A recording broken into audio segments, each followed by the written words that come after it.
So I guess I guess the question is, and the audience really needs to kick in on this. Should she get parole? I mean, and again, this is not to be argumentative, but it's a great philosophical question: should Susan Smith at some point get paroled, and why? Warning. The podcast you're about to listen to may contain graphic descriptions of violent assaults, murder, and adult language. Listener discretion is advised. Three Things. Susan Smith, a Murder Police podcast production.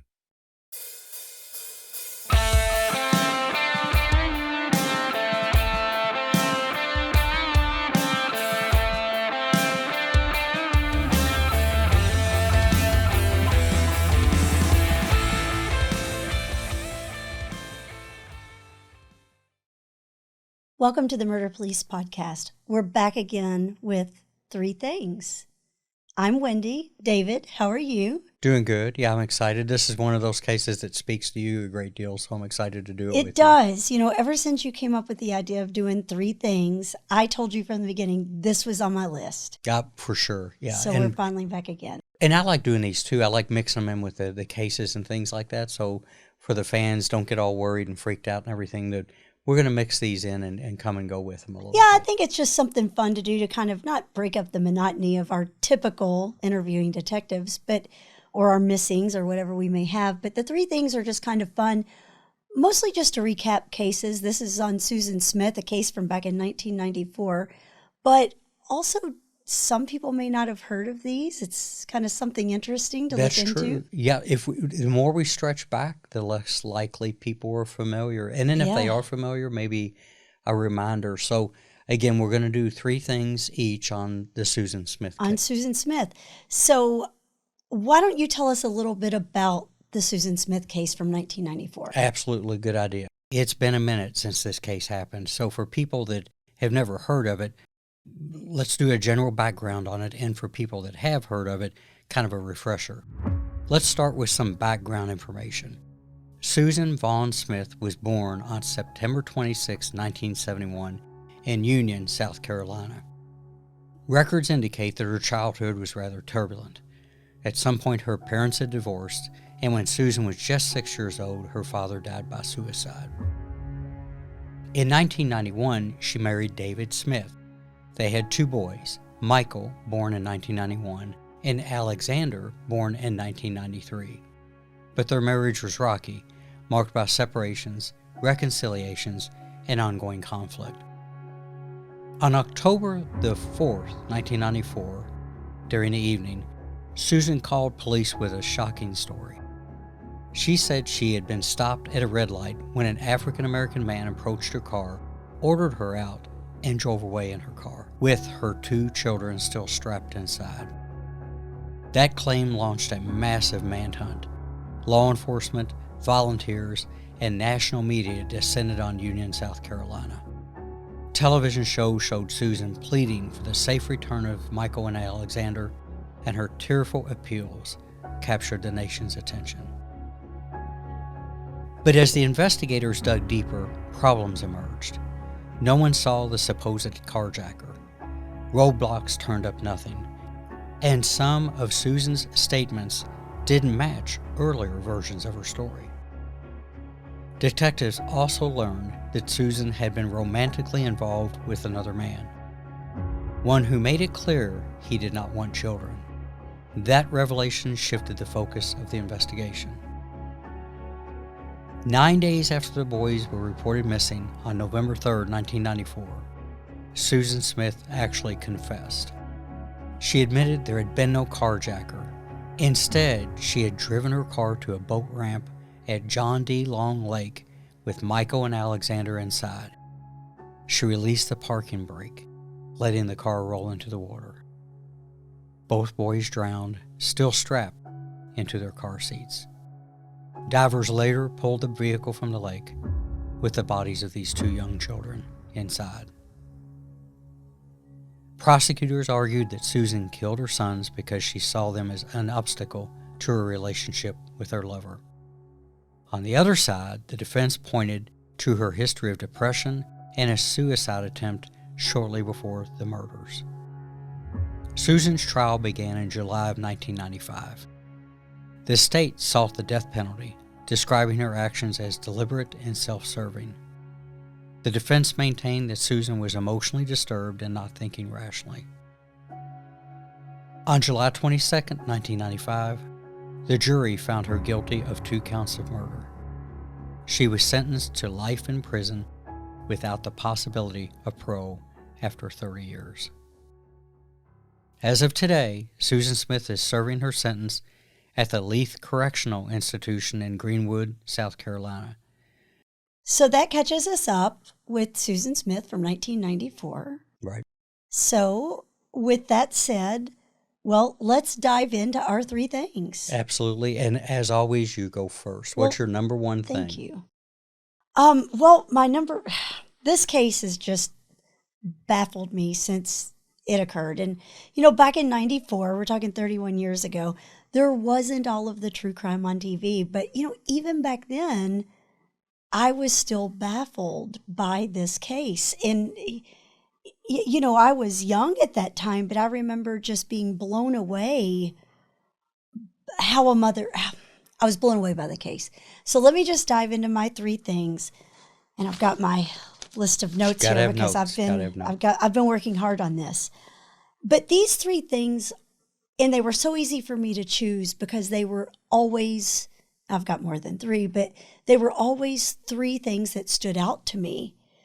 And the first is, Susan's claim that she was carjacked by a black male who took the car with her 2 children, Alex and Michael, inside, and they were ages 1 and 3, 14 months and a 3-year-old. So that claim of she's at an intersection and a black male just mysteriously appears from in the night and takes her car. Now, I'm not saying carjackings don't happen because they do, but when I heard that, it just, something didn't set right. So even back then when the news broke, it kind of spoke to you? And it did. Yeah. I thought, because you didn't really hear of carjackings back in 94. My first thought, because at that time, I'm not going to tell my age, but my first thought was, oh gosh, could that happen to me at an intersection? Sure. You just didn't hear about it a lot, at least not where I grew up. Yeah, because a good point of clarification there is you didn't hear about it a lot because we didn't have the information highway that we have now. No, we didn't. But carjackings have been going around since they've been going cars. Around, but I grew up in a little town, Paris, Kentucky, and probably didn't have a lot in Paris. Didn't happen there. It just didn't. So that was my number one thing of my 3 things was this male just mysteriously appears, takes her car with her 2 children in the back. And like I said, yes, that can happen, but... Yeah, it was my experience that when that happened, a lot of times the carjacker wasn't aware kids were in the car. Right. And, for example, one of the most common ways is if it wasn't a straight-out carjacking, would be somebody pulls up to the gas station, leaves a kid or 2 in the car. Yes. Runs in leaves to pay the for car the gas. Running. Exactly. And a car thief jumps in. But it could still happen, and it has happened, where the carjacking occurs. Those happen fast. They're quick. There's a lot of anxiety and frustration and yelling and screaming and people thinking they're going to die. Really, that's what a carjacking is. Right.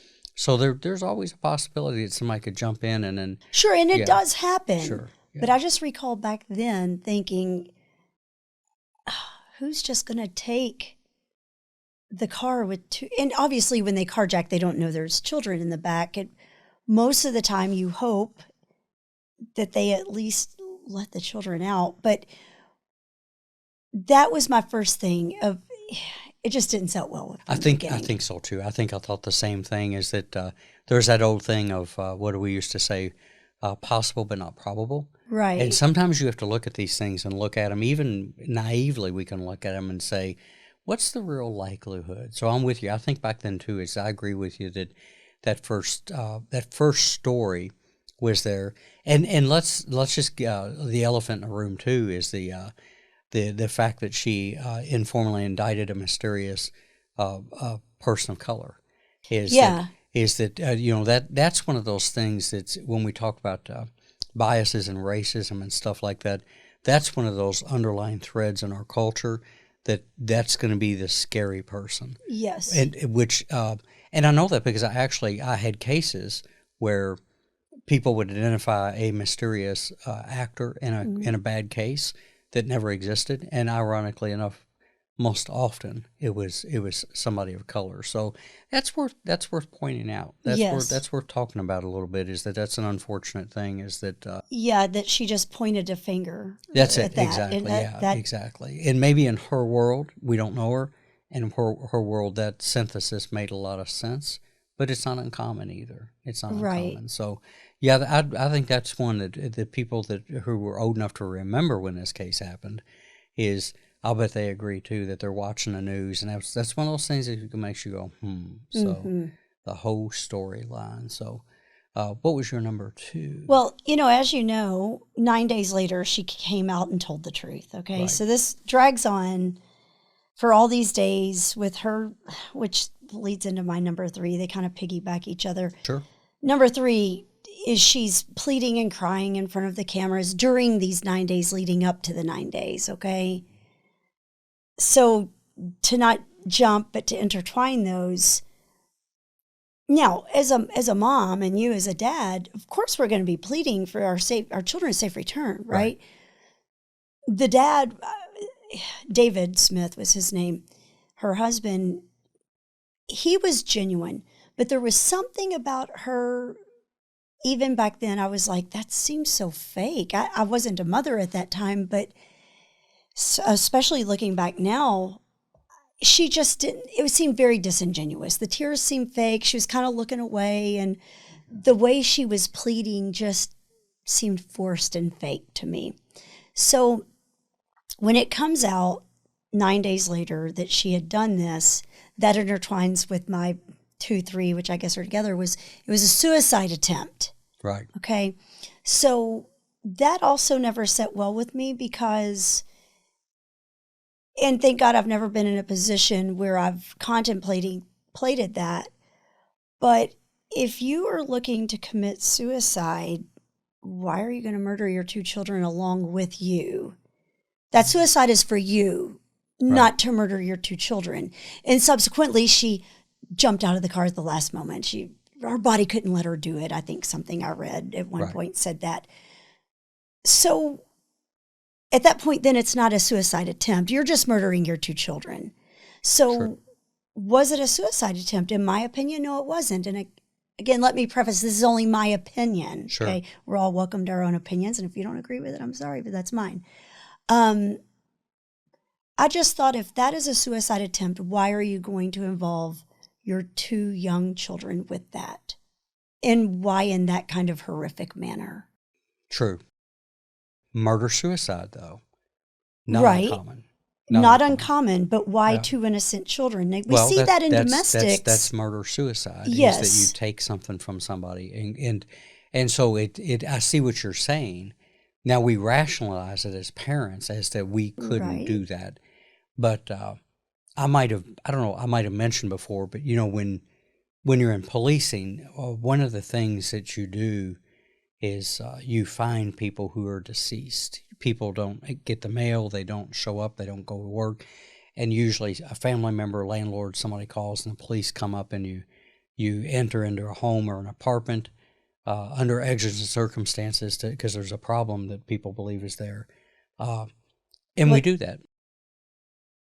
And that's part of the job. And then you go in through a window or a door or something, and unfortunately sometimes you find people that are deceased. And the first experience I had on patrol with that was a murder-suicide, where a father shot his baby. I use the word baby. I believe the child was about 18 months old, and then shot himself. And in that case, so there's the completion of that act. And the father was estranged. There was a divorce proceeding. And, of course, the running theory, and probably was accurate, is that nobody was going to have that child if that was going to be interrupted. So, well, I think that she probably used that as a defense, probably for sure, and whatnot. So you have those who are known, and they're unfortunately very frequent.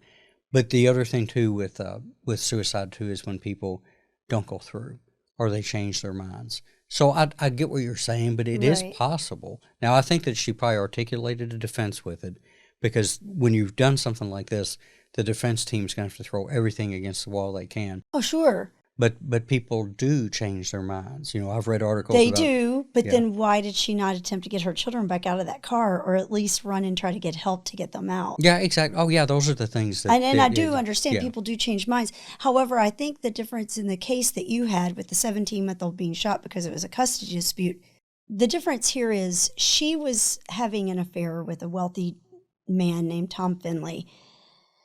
And prior to these murders, he had sent her a letter telling her that he wanted to end the relationship. He didn't want children. And then these children end up, being murdered. So in your case, the man had a custody dispute. This isn't that she was fighting a custody battle with her husband, David. She simply wanted to be with this man who didn't want kids, so Right. the kids were in the way, which led me to my next point of, then if the kids were in your way, why didn't you just say, you take the children, I'm going over here with Mr. Finley, who doesn't want kids, but you're going to murder them and deprive them of life because you're selfish and you want to be with a man who doesn't want kids. Right. Because I think that's something that came up in that case often. It did. Is, And he made it abundantly clear he didn't want kids. That was a problem for him. And then mysteriously the kids get abducted in this carjacking and driven into this lake. Right. Exactly. So, yeah, that was a real, for everybody who followed this case, it was horrendous. Even still today, there's a memorial at the John D. Long Lake for these two little boys. And, you've watched documentaries when her upcoming Parole in 2024, there was a documentary with her husband who obviously did not want her out. Oh, of course. And, this man struggled, and I'm sure still, obviously today, still does, but he would have gladly taken his children if she wanted to go gallivant with her new love affair. Sure. Yeah. As opposed to killing them. I think that's what reasonable people would do, but of course now we're way outside reason. Right. That's what it is with all these cases. There's no reasonableness in any of this. That's why they're evil, right? It is because there's no reasonableness. So let's recap before we go further. What was your number one again? Well, the claim of the black man carjacking and driving the car. The lie. The lie. Yeah, the initial lie. Yeah, because and that's a good one too, because it's a lie that was powerful because you had a lot of people turn their attention to it when the media got hold of it, and a lot of people really in that camp of can we find these children? The panic that causes and the fear that causes. That is excellent. What was your number two? Well, my 2-3 combined was her looking and pleading at the camera, please return my children safely. I miss you, Michael, Alex, I love you. Please return my boys. And then the suicide claim that came in there to say that, yes, I did this, but it was an attempt to commit suicide. Gotcha. So those were my 3 things that stood out with that case. Cool beans. So what it would be neat is if the people that are watching, if they can go down to the comment section and talk about those 3 things again, like what is their opinion on those 3 things. Yeah. And as always, if we've got some gaps, because we just summarized these pretty quickly. Oh, yeah. Yeah, there's so many more details in this case that I didn't down. cover. Those are just 3 things that stood out to me. And again, I want to say, because sometimes these are points of contention, these are only my opinion. This is just what spoke to me since 1994 in this case, that even back then, like I said, before I had a child, it had me scratching my head of how does a mom do that? And now obviously that I have a child, who does that? Exactly. What kind of monster does that to their child? And I have to say, after watching that recap with her husband, David, who since has remarried and had 2 children, that was such a powerful thing to watch. But I wonder, when she got denied that parole, it was reported, and I don't know who reported it. I only had read about it and heard about it. She had a fit in her cell because she got denied her parole. And I thought to myself,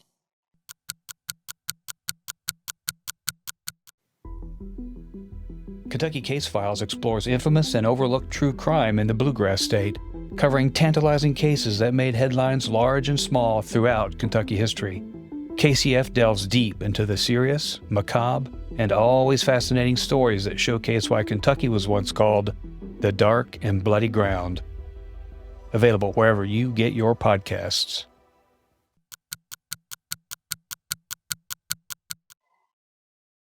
even now,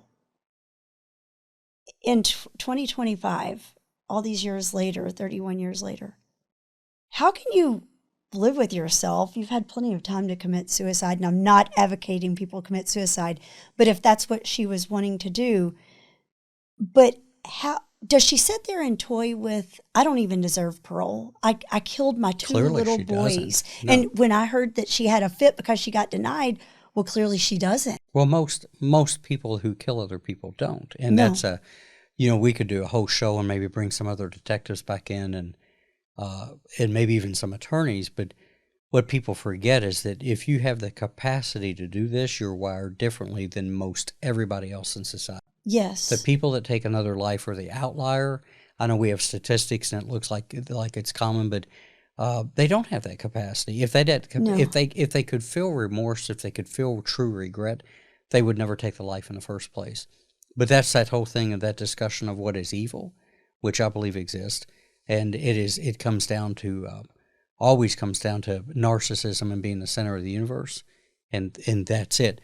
Her wants, her desires continue to come in front of the lives of those two children, her husband, and the community. That's evil. Yes. And that's why she has a tantrum.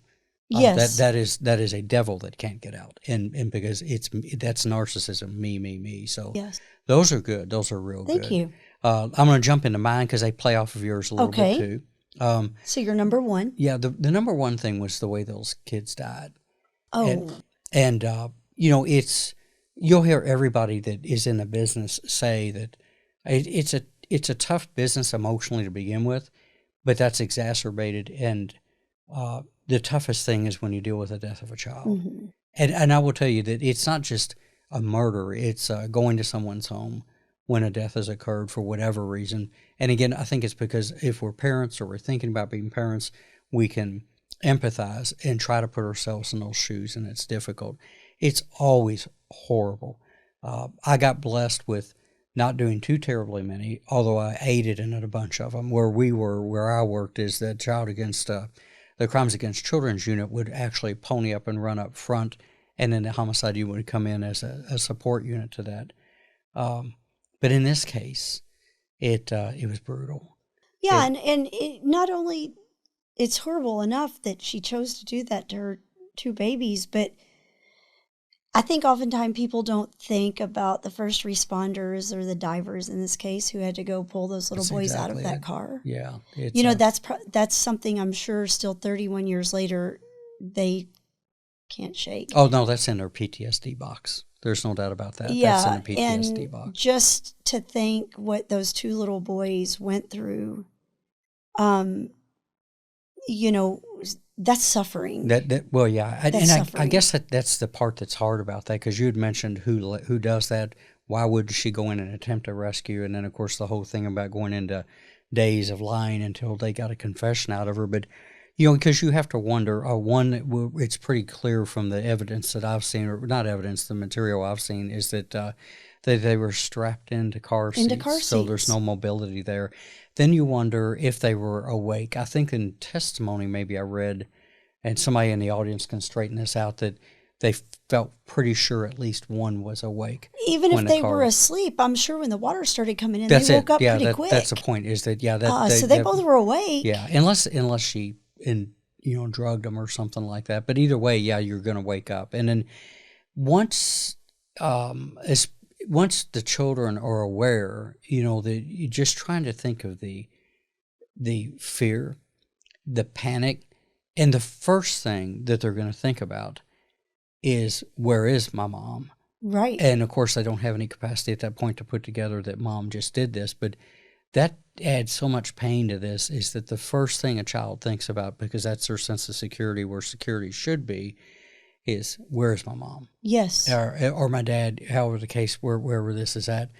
And then that panic. And I guess one thing I thought about is that one of my favorite movies and books of all time is a movie called The Perfect Storm. And the book was written by a guy named Sebastian Junger. And I remember reading the book, is that he talked a lot from interviewing people, what that's like to drown. And he interviewed people that had been so close to that veiled line of death when they were drowning, and rescued or something to the end, that he went into a lot of detail. And then I found later that in a book he had called In My Time of Dying, is that Sebastian Junger actually had a near-death experience in a drowning incident. And when you talk to people or listen to people, he breaks it down like this. He talks about how when it first happens, you have that initial, what he calls the initial shock and disorientation. He said it was almost like a black pit opening up and pulling him in, and like a sense of disbelief. And of course, a child has no sensory experience at all on this, that it would just consume them. But for adults or people that have more awareness, is that this trying to accept the fact that this is actually happening right now, Yes. that this is going on. For a child, that'd be a little bit different, but again, that just exacerbates that terror that had been there. The fact that when that shuts off and you can't, is that conscious struggling for air, trying to get air in, and it's not going to happen. And No, and I'm sure they were crying and gulping more water as they were crying. right, exactly, yeah. Gulping water technically happens later, because you're shutting down. Your body is doing everything it can, because the body knows it can't take any water in through that trachea into the lungs, but it does that. But he talks about how it really messes with the vocal cords, and how you change your blood oxygen levels and things like that. And then the body starts to shut down, which is once the body goes without oxygen, is that it does start to cataclysmically shut down. And while we're still conscious too, is that's going on. You weaken, that's when we get lightheaded and all those kind of things. And then he talked to other people when he did the book about how there's a point where you just black out. And then if we get water in our lungs, that's likely to be the time when that's going to happen. So to think about those experiences, especially with a child, and again, they're not going to be fundamentally aware of what all that means, but holy cow, how terrible. My number 2 plays off of your quasi 2-3 thing, is when she reports that story, that sends off all the alarm bells, and all of the king's horsemen and all the king's men are on board for an investigation.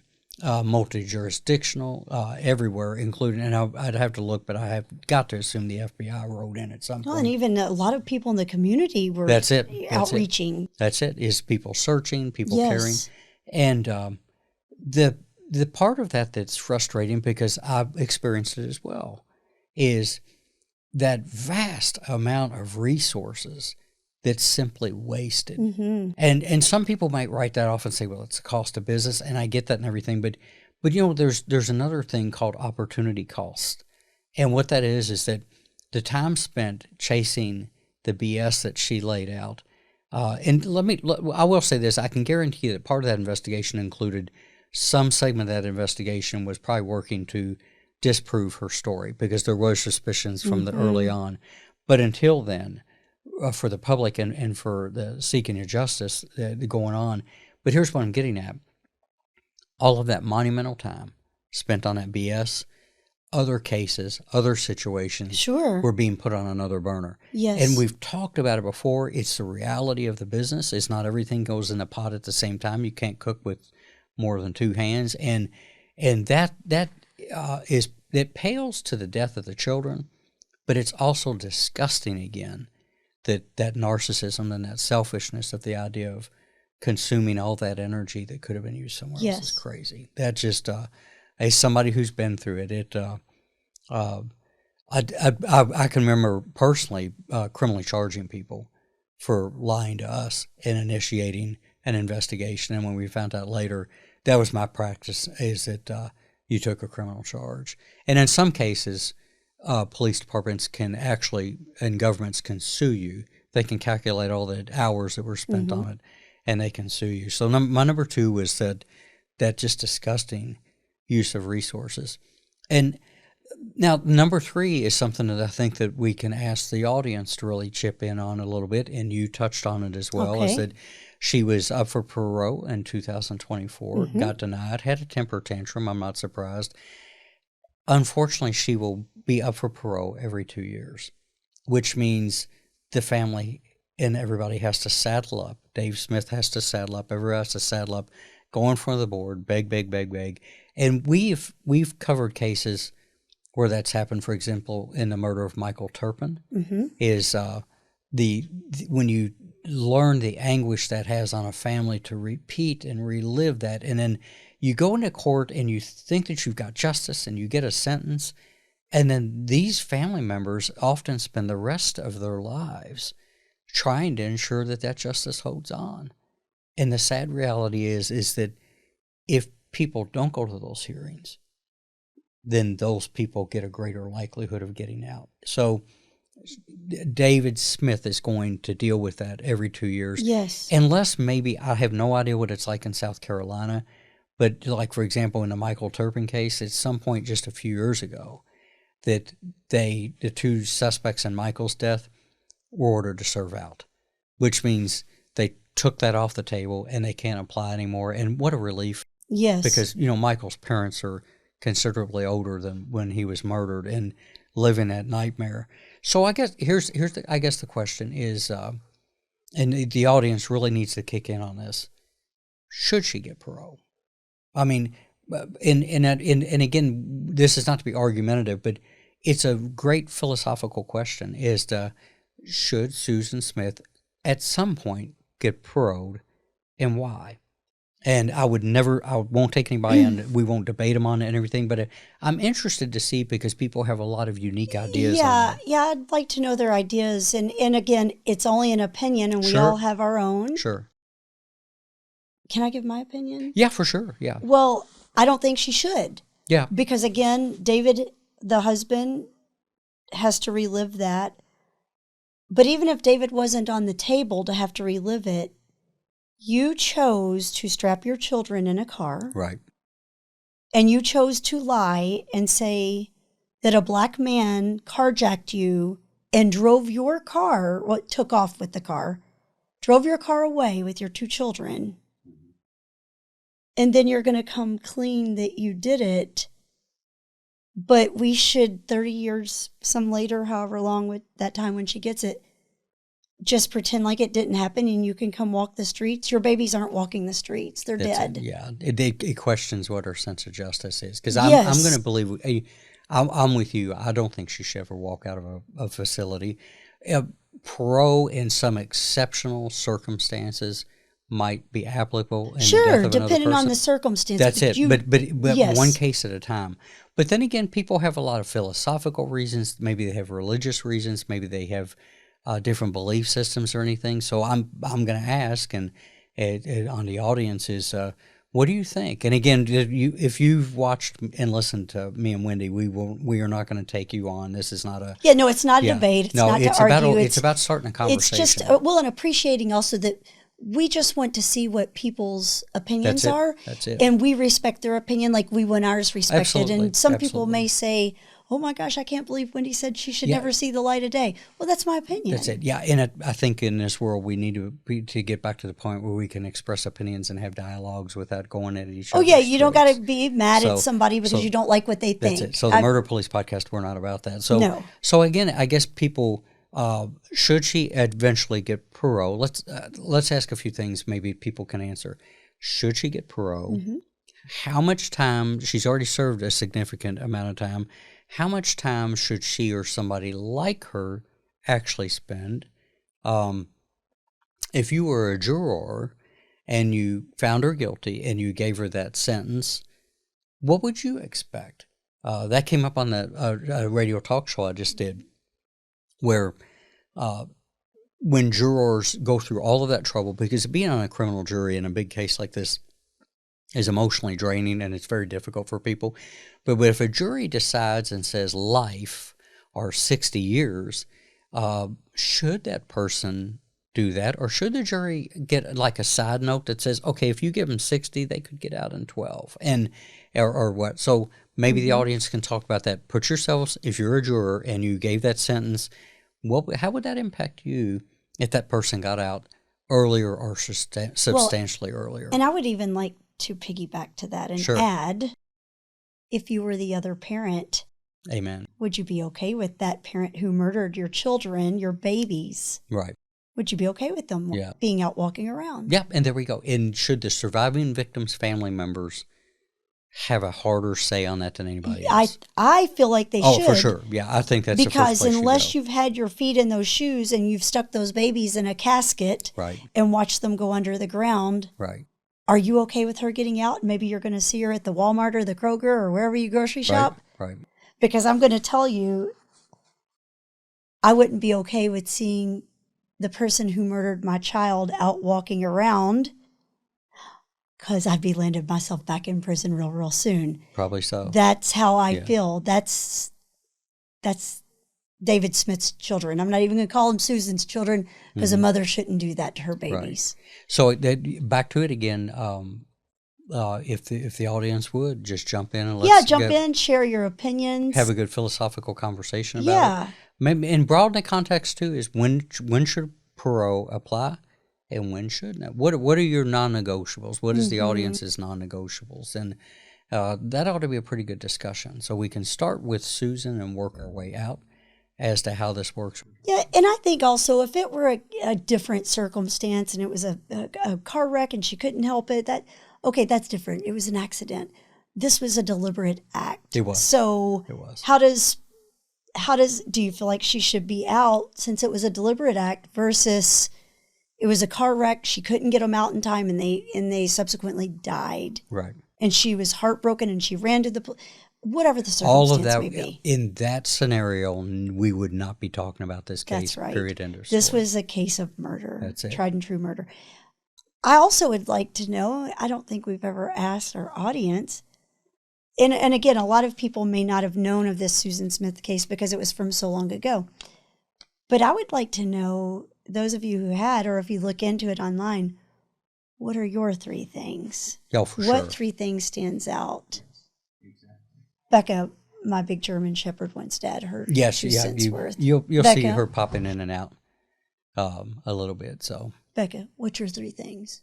Milk bones, cookies, and milk bones, and more milk bones. Like, see, now she's looking because she thinks I have some. So, well, good deal. Well, I think your 3 were good. Yeah, I think that it's too. a good. I'm excited for everybody watching or listening. If you listen, pop over to YouTube. You should have subscribed to us by now on the Murder Police Podcast channel, and let us know what you think. Until the next time, take care.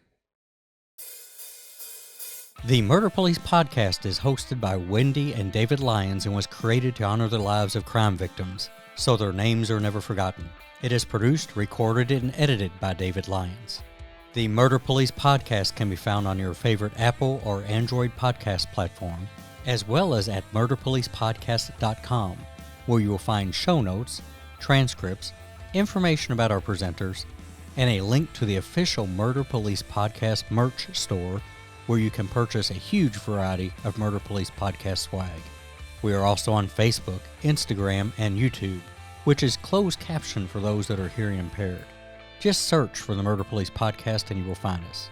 If you have enjoyed this podcast, please subscribe for more and give us 5 stars and a written review on Apple Podcasts or wherever you download your podcasts. Make sure you set your play to automatically download new episodes so you get the new ones as soon as they drop. And please tell your friends. Lock it down, Judy.